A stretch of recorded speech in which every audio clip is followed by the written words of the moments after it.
And just like that, it's December 29th already. It's going by so quickly, isn't it? I'm enjoying Tarot Vlogmas so much. And today's question is goals that you have for next year. That sounded like a good day to do a hashtag, the hashtag Tarot Bucket List 2022 by Neha over at The Curated Shelf. Because obviously it's about goals that we set for ourselves, almost like resolutions that are tarot and this type of practice related. So actually I'm really excited for this one. Thanks for this tag, Neha. Although I will change the rules from the first question. But I mean, I think nobody really minds that. I am starting this video, I still haven't really decided if I want to use the Triomphe de la Luna or the Rider-Waite-Smith as decks to accompany my answers. Still not quite sure. Maybe I will mix it up a little bit, although then obviously you run the risk of repeat cards.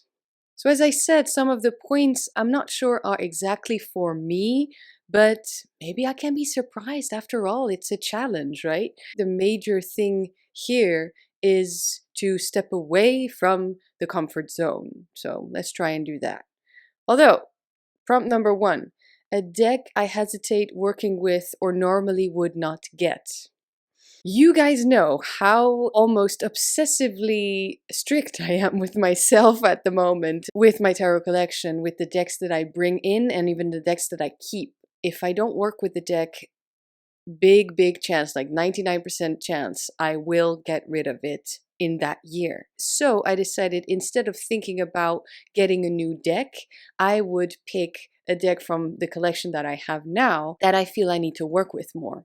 And that is the Secret or Tantric Dakini Oracle. I have the readily available version right now. This is such a good deck. It's such a good deck. It's called an oracle, but actually it's a tarot without court cards. And it's a collage style. It's quite rough, but it's a 70s style. And in the beginning of my channel, I made, I think maybe 2 videos about this deck and how it was just so good, such good readings. It was blowing my mind.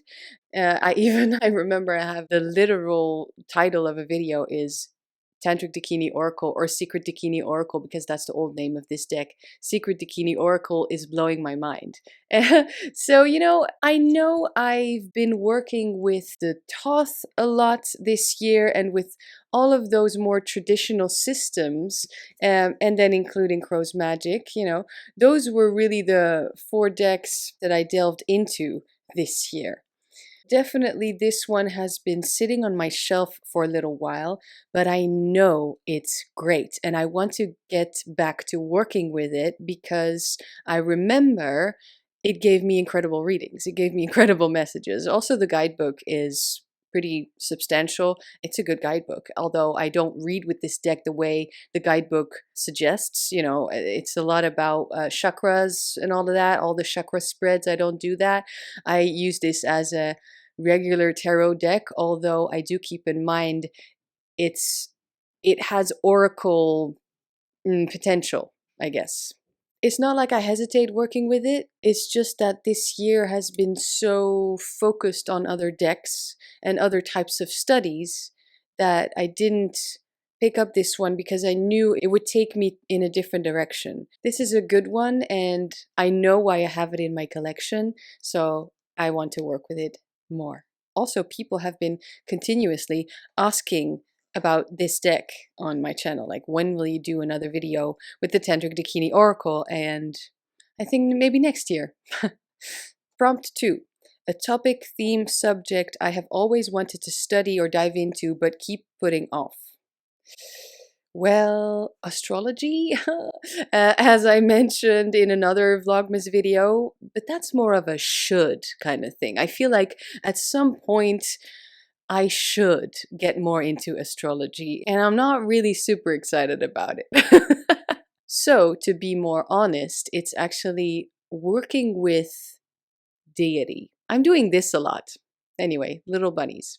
I'm still not ready to share exactly who this is, but I'm using deity because it's lack of a better term. But it's true, I kind of always wanted to, it's not exactly study, but get into a relationship with something that is considered higher than the earthly realm. That's basically it. And I am going to shuffle my Triomphe, that feels right for this question, to see what card comes up as a guidance. I'm thinking of focus. If you've seen my other Vlogmas videos, I talked about this already a little bit. And I know I'm being mysterious. It's just because I don't want to fall into this trap that I have fallen into in the past, where I share too much too soon on the channel. I get the gratification from you guys being excited about it, or yeah, being excited about it, and then I don't go through with it. I don't finish it. That's why I am being a little bit maybe unclear about it. A focus that will help me in this relationship.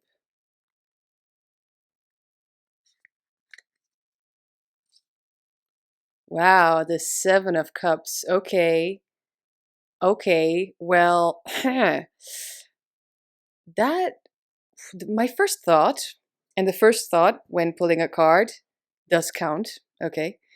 Uh, my first thought is maybe I shouldn't share, at least not too much about it.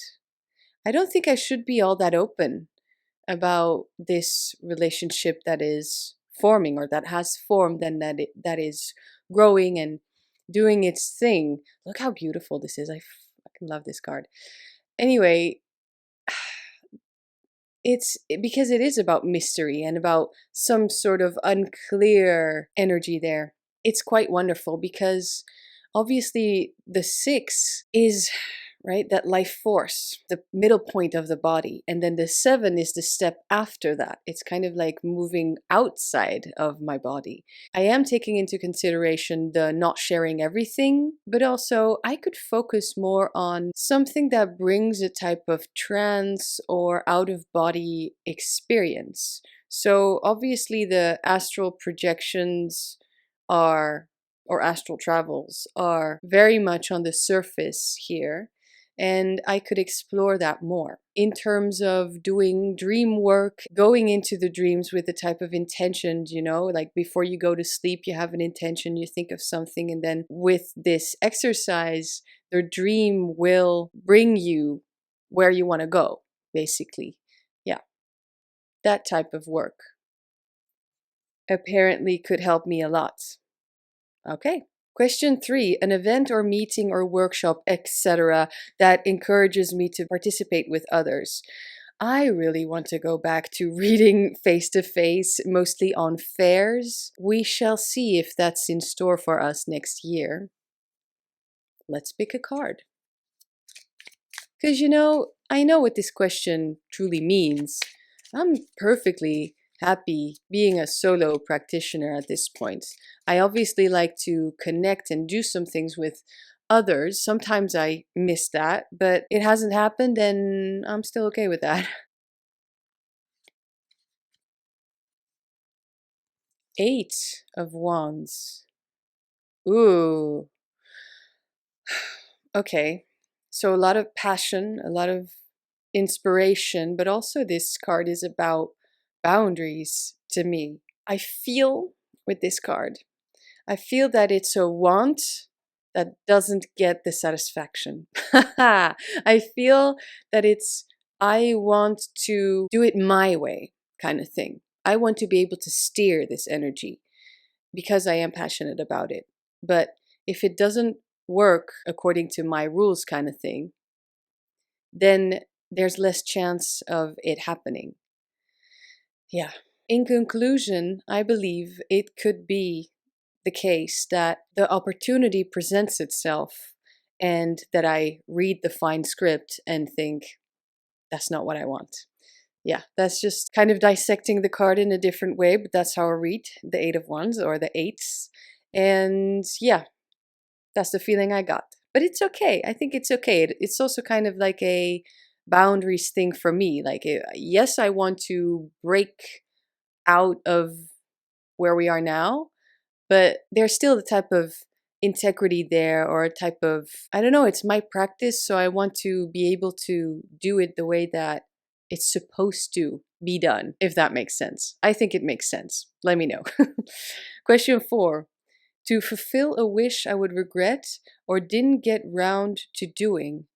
Going to a place inspired by a card deck, or creating something, or dot dot dot. Okay, I just reached for a deck that is here. I don't have the other one that also applies to this question ready, so I'm just gonna do it with this one. I've planned a trip to England over a year ago, and obviously it didn't happen. And I did that because there are so many things there that originated from England, like English writers, history. There's a lot of history in the cities as well as outside of the cities. Are the museums still free in England? I mean, that's great. What I know of the culture, it sounds great. And this trip would definitely be mixing visiting cities with a very earthy, probably spiritual quest. Obviously, thinking about visiting Stonehenge, etc. in my trip. Obviously, if I ever get to go, the 2 decks that I would bring with me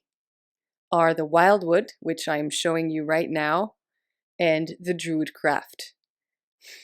So that's a trip I still hope will take place. Question 5. A tarot, oracle, or book, etc. as a type of gift swap, letting someone else pick for me and I pick for them. Letting someone else pick for me? Hell no. I'm kidding. Maybe a book. Although, you know, this is about moving away, step away from the comfort zone.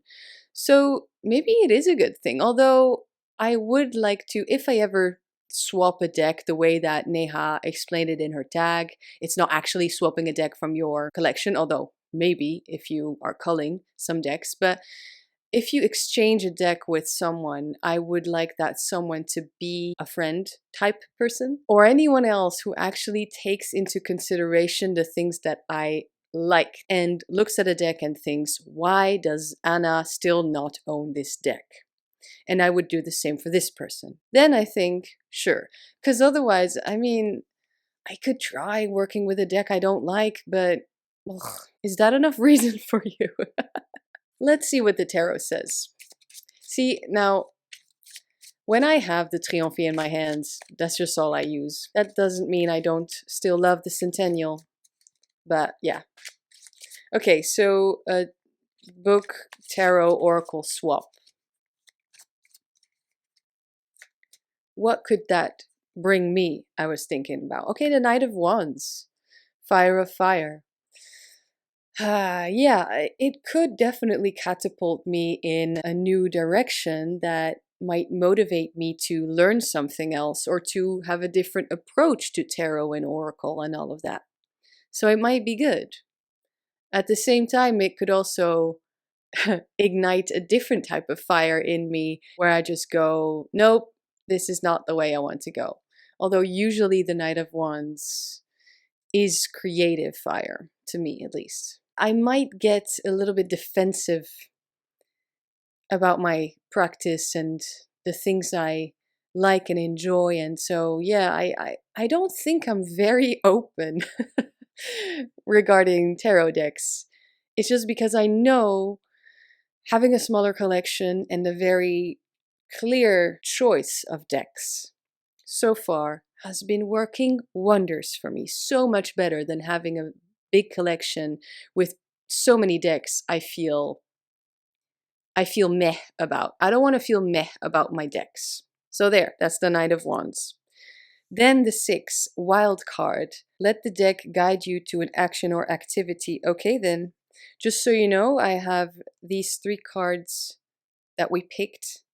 I have them outside of the deck so that there are no repeat cards. This is an action that I can do for next year and add to my bucket list. Page of Swords, Earth of Air. I see this as both a fight against things that are outside of myself as an extremely positive outlook on life. The shadow side of this card is partly the fact that the Page of Swords can overestimate his abilities a little bit sometimes, like he's wearing rose-tinted glasses. But putting that in a lighter note, it would be that I practice positivity and I practice doing things that actually are indeed outside of my comfort zone because the world is so open. And so maybe sometimes it's about cutting through the knots that I made at some point to see what actually lies beyond there. Because it's not about shutting yourself off from parts of life. It's about knowing what is for you. And that is a different perspective. That's a different point of view, in my opinion. It's not like we're building a wall against a road.